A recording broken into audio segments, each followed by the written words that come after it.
Om Namah Maria.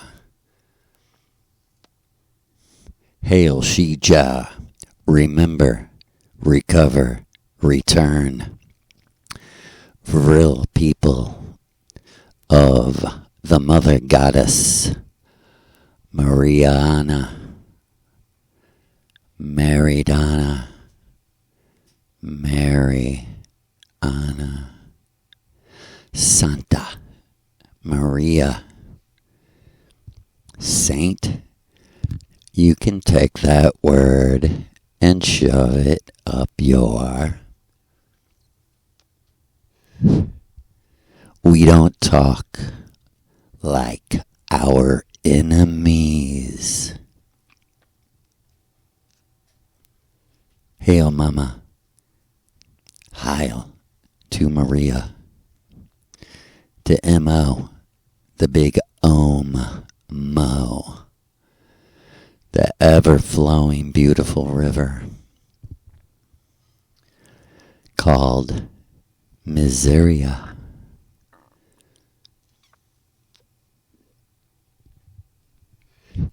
And our people, you are plenty miserable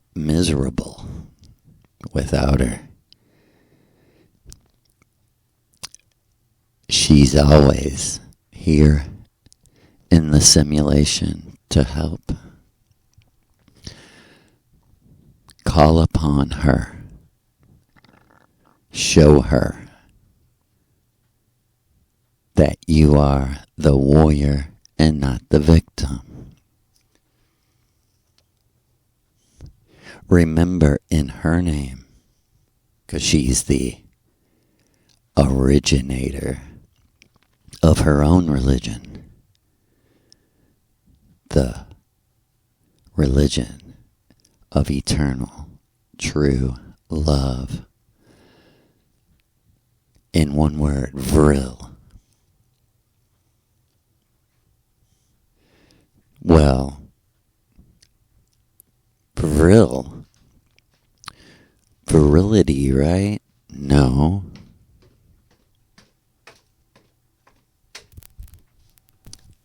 And a big Om to her children, who are mostly women, of course. And I forget that there are no books and websites with information about Maria. So, apologies to people who want to know her and are frustrated with me. I'm doing the best I can to perform at her standard.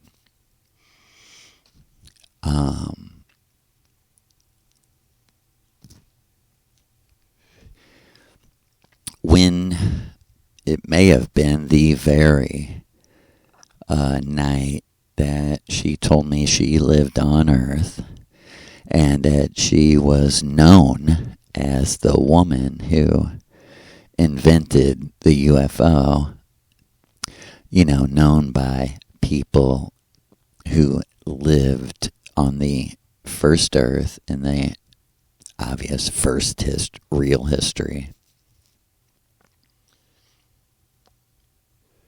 And after everything was said and done, the Aldebaran god giants had recorded through their technology everything that was happening on Earth. One reason was to use it as evidence against Lu, that he interfered with the plan of the gods, and him, Donna, and Maria, and, the unmentionable one, which should absolutely prove to you how good of a person he is and was. And context is everything when you're dealing with someone who is, so openly lied about to create a fictional character. Also, this is the inverse of what Lou did with Yahweh. Yahweh and the story in the Bible, do I have to say this, is a myth.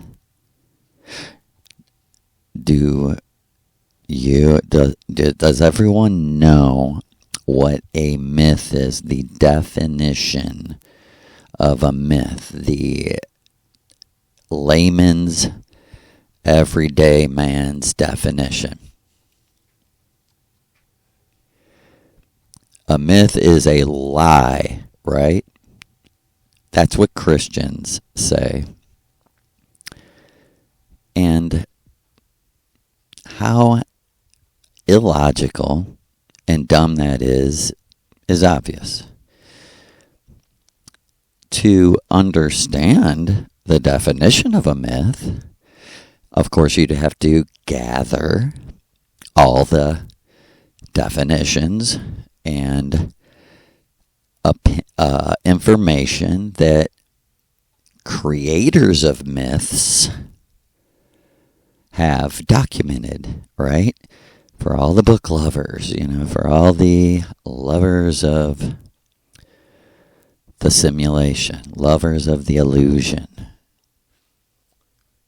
I'm one of them. I have hundreds of books or whatever, hundreds of CDs, but I am goddamn bound by my conscience to die with not a single book in my possession or a single CD, computer, phone, or file for that fact. None of it can make me happy. None of it is the end. All of it is just props of the imagination to keep us from getting bored. And if you don't like that worldview, check out, we're not looking for converts. We're looking for power to fulfill the mission. What mission? Lucifer's mission. Loki, the rebel, Maria Orsic, the left-hand rebel of the right-hand path. And she wants you to know concerning sex magic, the power of your orgasm, the power of the orgasm, and the reality, the actuality of her people living at least part-time in the eternal orgasm. What would that be?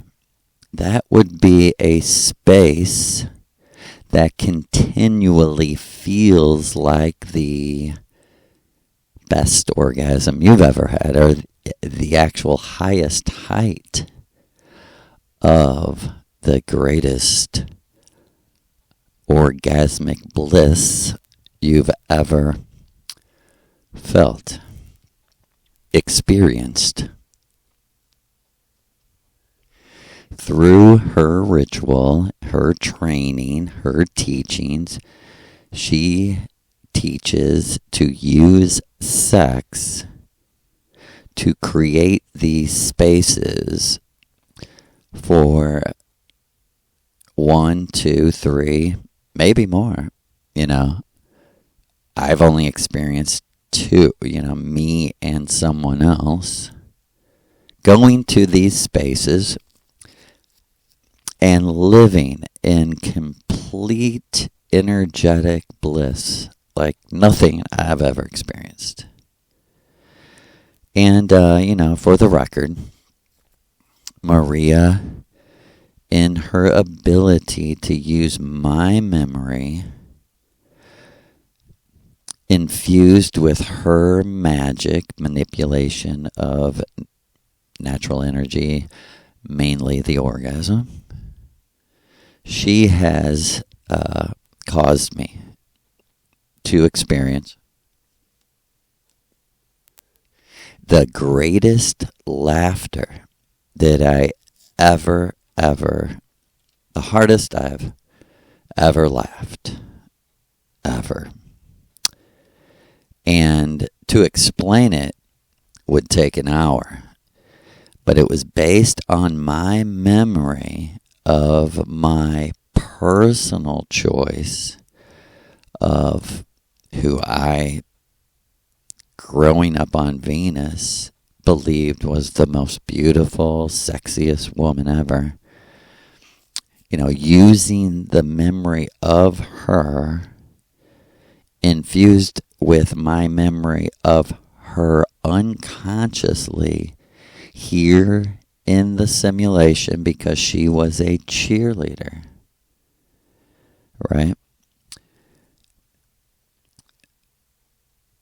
And this was the basis of what made me laugh so hard, was my wife, and the gods love to do this. They love to switch bodies with people, obviously, but they also love to make your eyes think you're seeing someone else, and then years later revealing to you who it really was, and then that fits into that puzzle of information. See, my wife in the simulation was never a cheerleader, right? But she walked in like a giant. I'm not kidding. It looked like she was 7 foot tall. Donna's 6'7". And this was in the middle of a 5-gram mushroom ritual.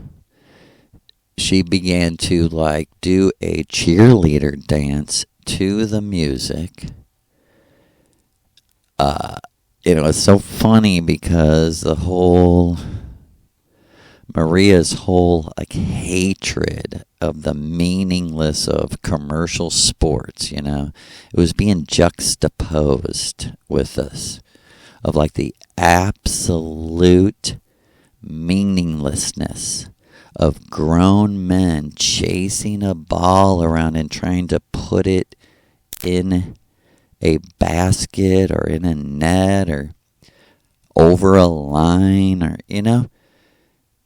using that juxtaposed with the most serious ritual of absolutely facing yourself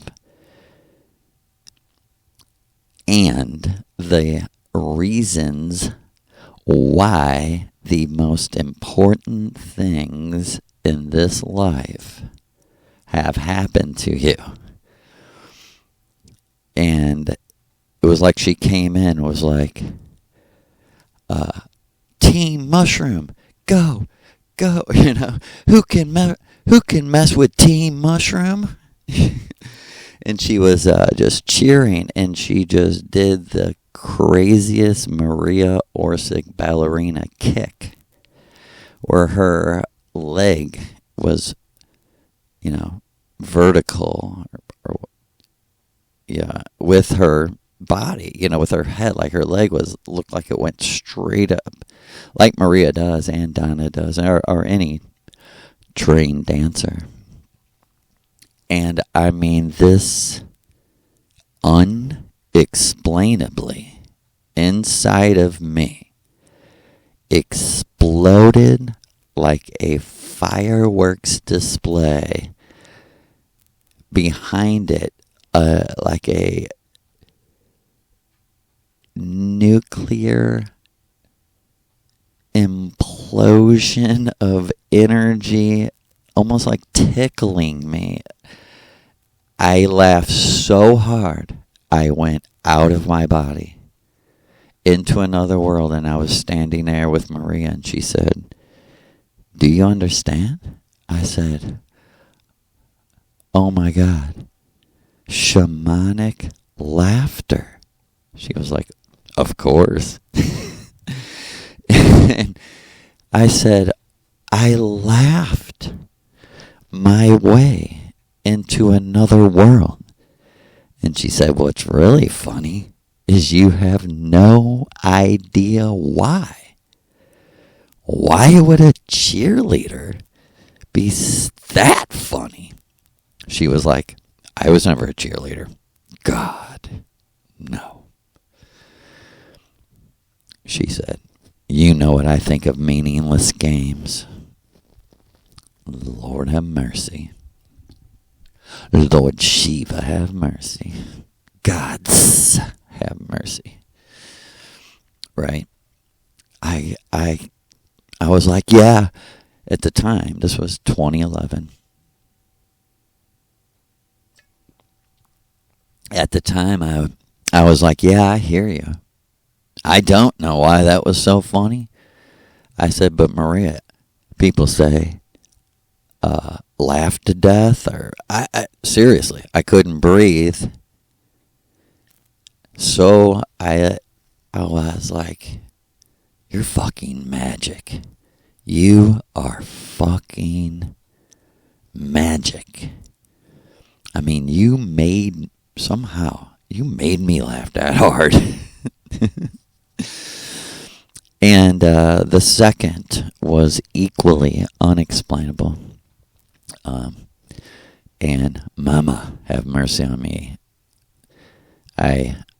It's hard for me to talk about this without being emotional, which is kind of embarrassing when you're just the spokesman. But I had just got done reading.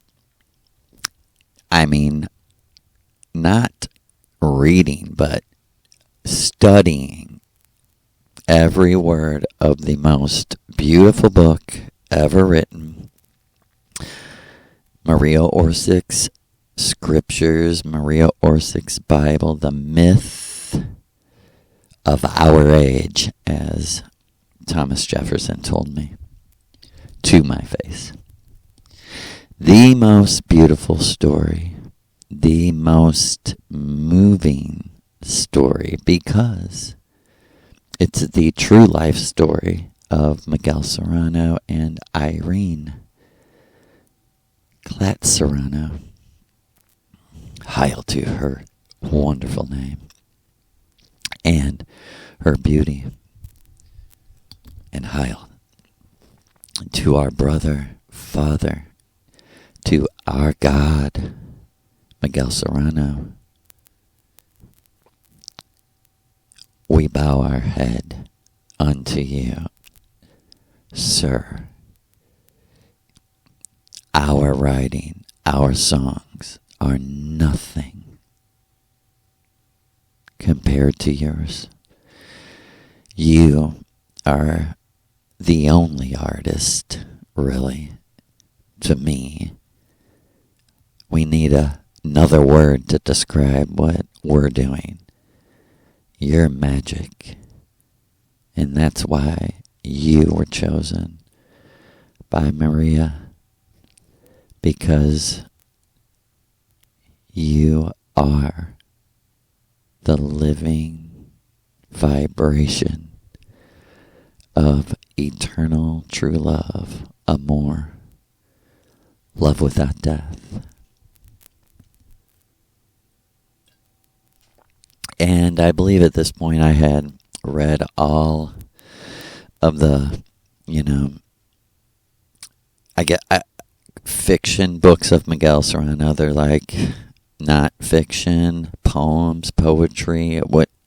they're in a class of their own, but they're distinct from the memoirs, his exact memories, and the teaching books ordained and commanded to be written by the beautiful goddess of Vienna, Maria Orsic. At least that's what I believe, and I was told. And I mean, he was in the forest near where she lived for, I think she said at least 9 years they lived there, which was, I think she said 17 miles from Externstein. And they would ride horses or would be picked up and driven. I don't know if I've ever mentioned, but Maria Orsic hates, or she doesn't do anything that she considers to be masculine.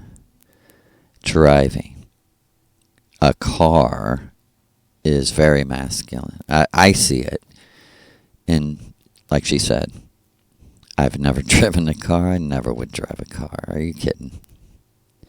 She's like, I'm a dancer. I'm not a fucking driver of cars. You drive, man.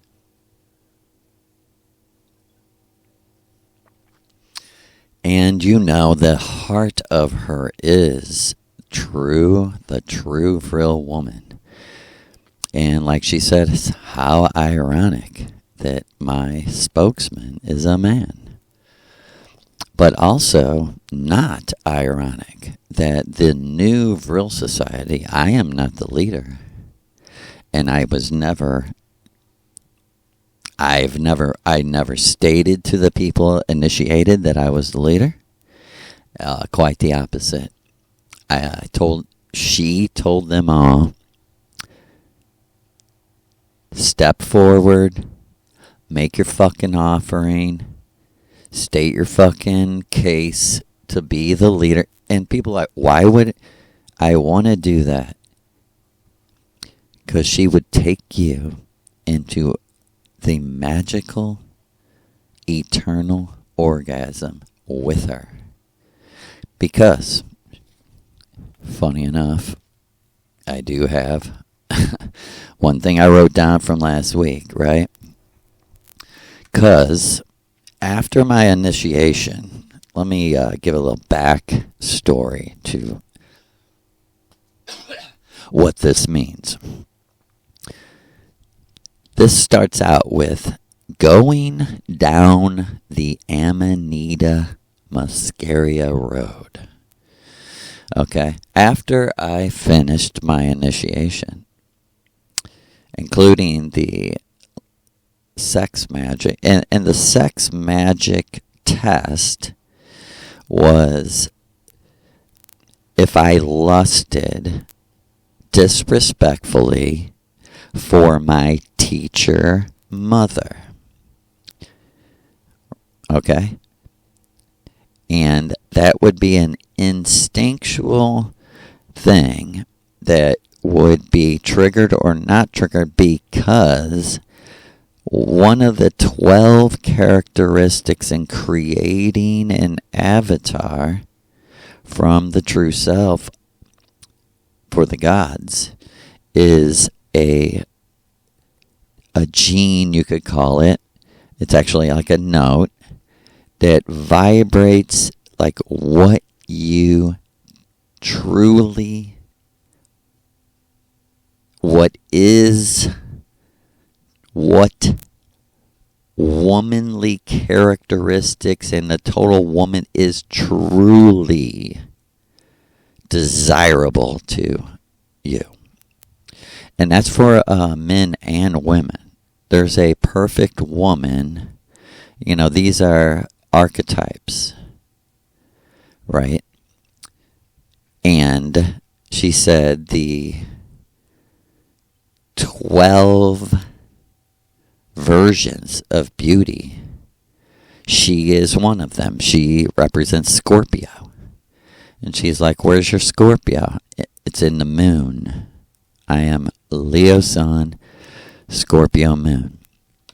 And she said, just so happened, and this is why you're my child, this is why everything that has happened to you is happening and will happen is happening, because on that nirvana plane, before you became a person, while you were just energy person, the like predator energy man, the invisible man, you had these 12 chakras spinning of exactly who you were.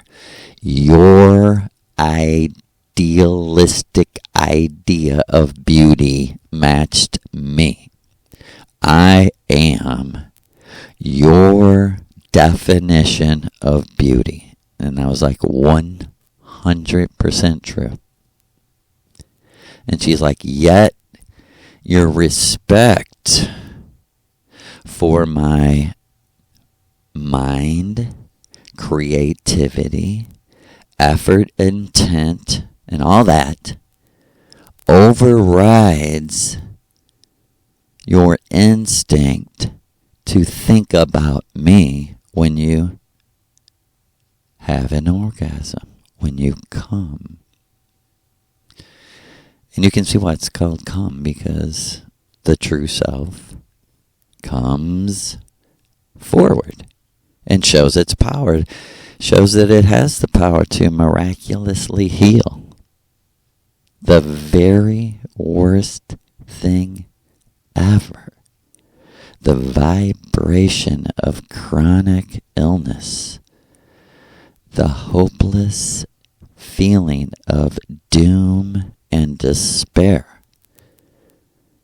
when the black magicians of your insurance company, who are connected to the banks, who are connected to the whole financial black magic, tell you there is like an alien tumor growing in your brain or body, whatever. I guarantee you with all of my being, your true self has the power to destroy any tumor, any sickness, any infection, any bacteria, anywhere affecting you in this energy field of the avatar in a millisecond, faster than a thought. It can be done. As fast as you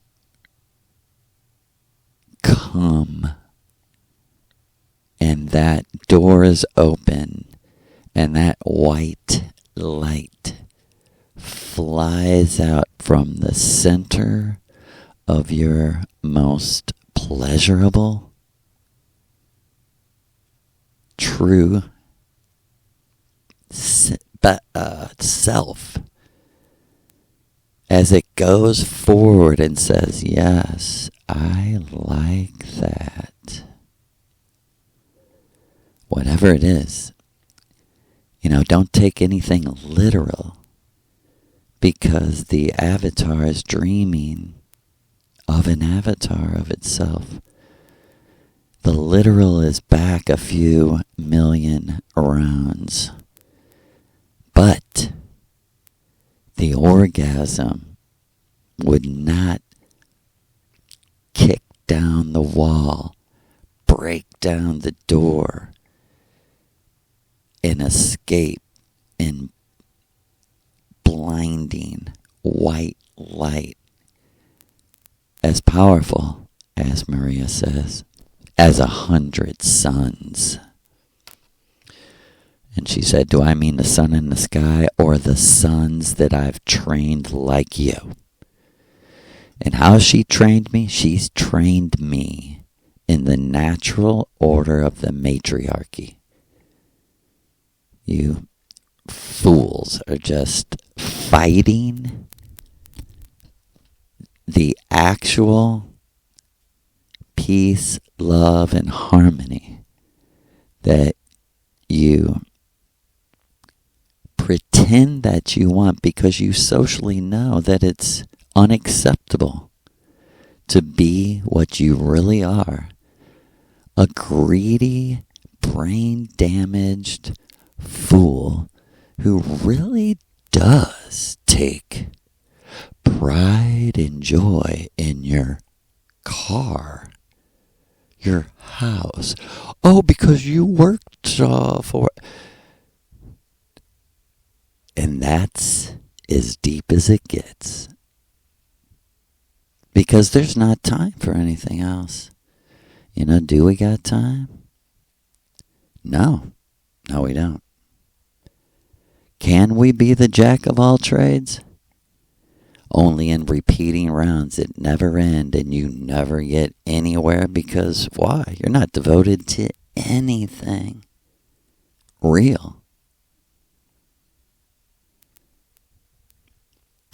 It's hollow earth to some people because nothing's real in there.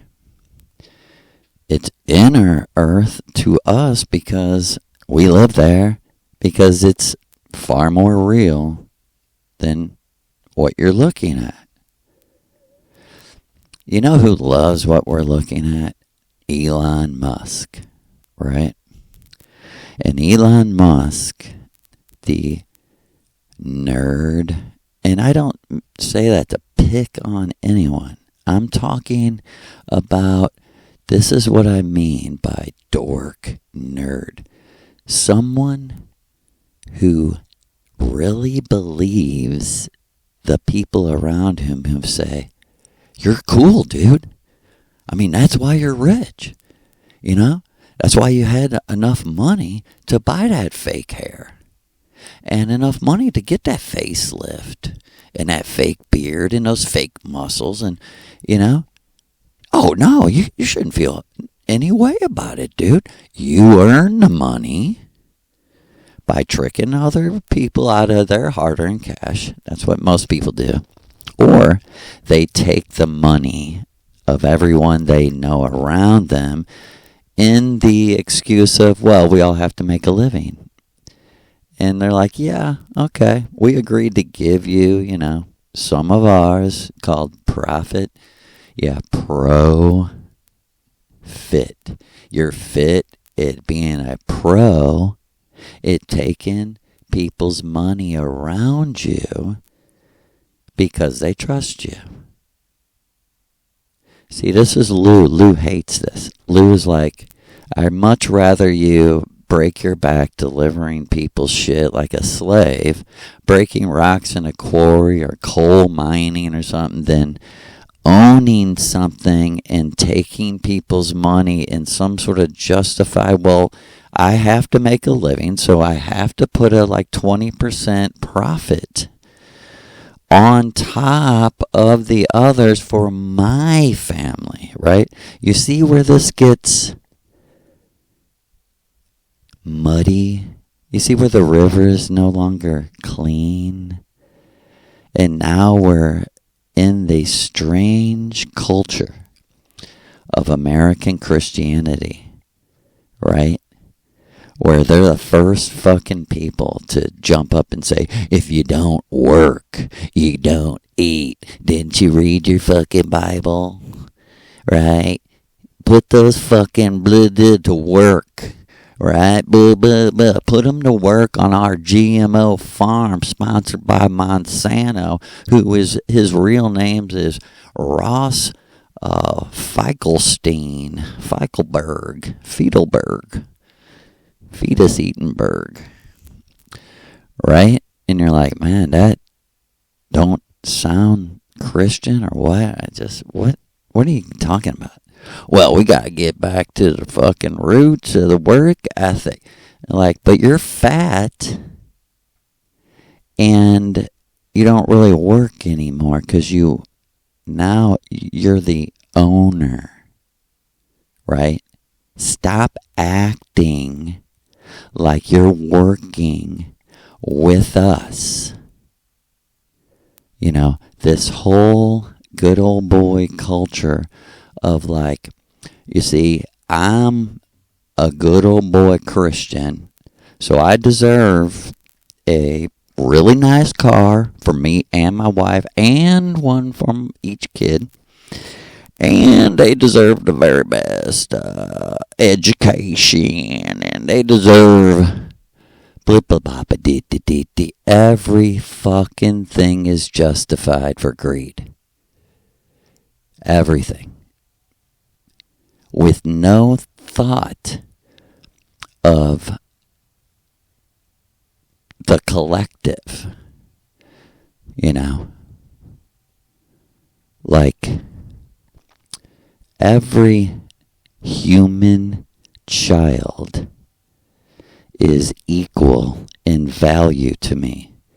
It doesn't matter the child. If Monsanto says, I need to give that child a little bit of allergies, and make it suffer its whole life because, I gotta make a profit. And all our workers gotta be paid, and this is the American way. And we'll even have taxpayers, what? Subsidize farming? That's America. Take money from people who are busting their ass and give it to farmers who give it back to the banks. Because machinery does most of the industrial nightmare on Elm Street farming. You should look at those GMO fields, and it should look like corpses of children hanging there. People should be dragging these people from their house and giving them justice. Swinging from trees. How dare you?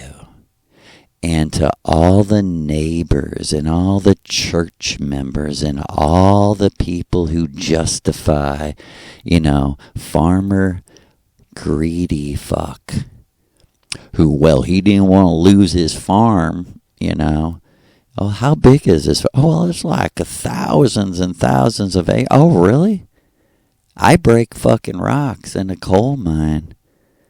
How did he get thousands and thousands? Well, I went back down. Blah, blah. You see, this is real, what I'm saying to you. The roots of this culture are materialistic, not shamanic. Materialistic, not energetic.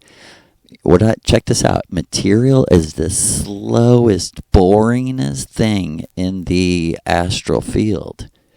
People are like, what are you doing? What the fuck are you doing? Trying to bring something here? Don't you know we don't need anything? And so this is the polarity. Materialism versus good vibrations. Oh, you can't justify it. You can't find some relationship, some balance. Tell me. Give me it. You show me. I don't have much because I don't care. So I don't have to. Wouldn't even really know any experiential things of saying this is how you balance. Like, what are you saying, Joe? Well, I'm saying if you go to church or you believe in any of that, if you even say like you remotely are paying attention to anything in that fucking book, this better jump out at you and scream. It's harder for a rich man to feel good vibrations. It's harder than putting a camel through the eye of a sewing needle. Okay?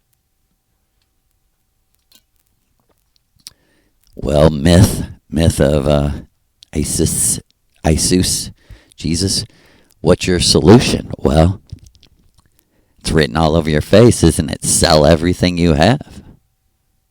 Give it to the who truly need it around you. And come follow me on a crazy shamanic adventure. To where? I don't know. India, Ethiopia, Tibet, Germany, Iceland, Africa, Ivory Coast, Zambia, Congo, Congo. Hail Congo. Hail to the people of Congo. Really. May you, Lord Shiva, pour out a golden, sparkling energy of bliss into the hearts of the poor of Congo, Liberia too, all of the places that they have deliberately, purposely tried to destroy the natural beauty, right? So Maria Orsic says to me, this was about 2013 definitely, 2013. She had explained to me all this about, where the magic mushrooms were coming from, how I had to cleanse them, like how energies were getting on them, how that's all real. Like energy gets in your food, who cooks your food matters, who makes your tea, your coffee, everything fucking matters. There's a little bit of energy. And if you really, really want to know yourself, you got to dump every goddamn bit of energy of everything that's an illusion. Everything. You're not the employee of anyone. You're not the wife of anyone. You're not the mother of anyone. You came here to experience that, not to be that. That would be the game that you've been playing with yourself, that you're listening to me because the jig is up. It's up, right? It's up. There's no way that those children came from you and your spouse. Right? What they kind of look like.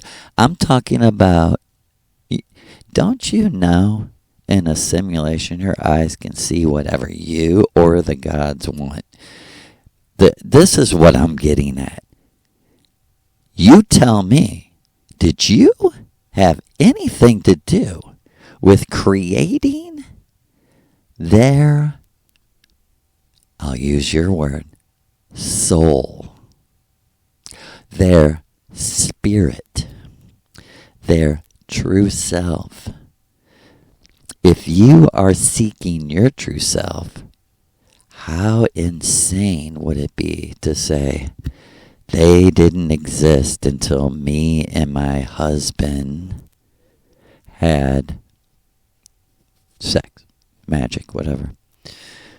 I mean, this is nonsense in a simulation. So, she was proving to me, in the backdrop of all that, how I had to stop looking for mushrooms and asking people, can you get me some mushrooms and all that kind of stuff, and believe her that when she was teaching me what a student-master relationship is all about. I know a little more than you, and I have a little more power than you. She was saying, I see what is best for you.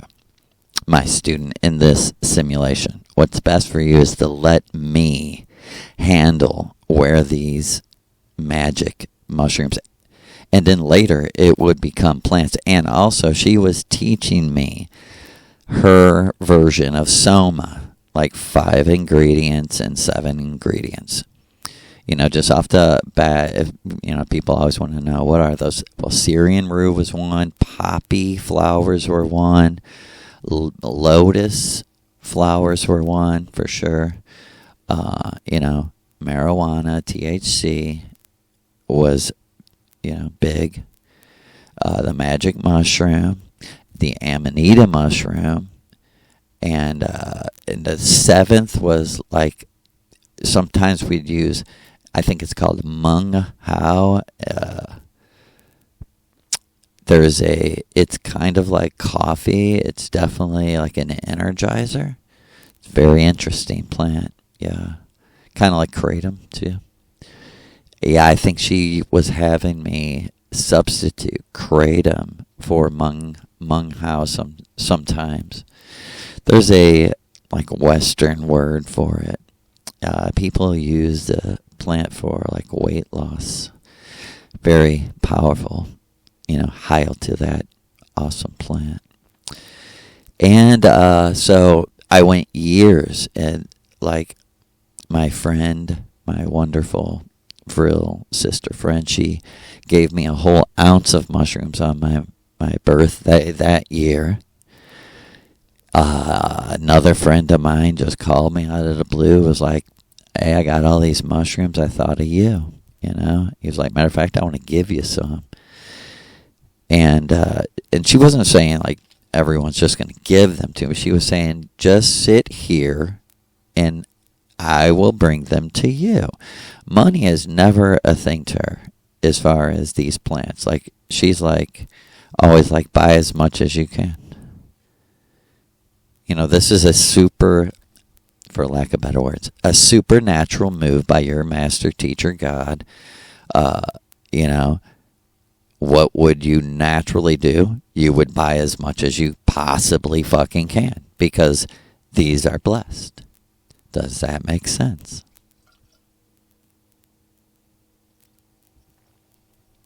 So I ran out, or I was going to run out, and I'm telling her, I'm going to run out in a couple weeks. And she said, that's because I want you to go down the road, the yellow brick road, the golden road that leads to the Amanita Muscaria Mushroom. In other words, she was saying, I want you to reenact exactly what me and Sig did to get the UFO instructions, because that's what everyone wants to know. She's like, so let's go towards that point, even though that was never thought of.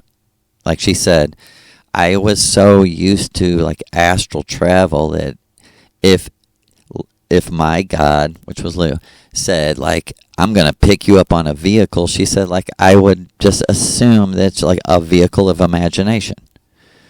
I would never have ever thought like he would ever say like, no, those instructions in that book, that notebook, are actual literal instructions to build an actual literal Aldebaran Vimana flying ship, and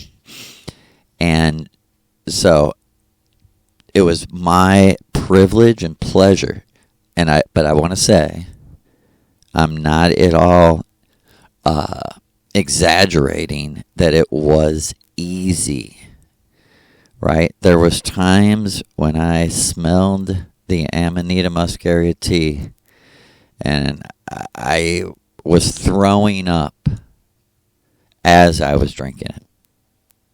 And there was times it was in my stomach for 1 second. And she's like, fucking warrior, cook some more and drink some more. I did everything she told me to do because I love her and I trust her. And I did want to be like her. And she said, "You want to be like me? This is the road that you have to go down." And this is a quote from her a couple weeks ago. She said, "Down the Amanita Road, you must walk in my shoes to feel my orgasm."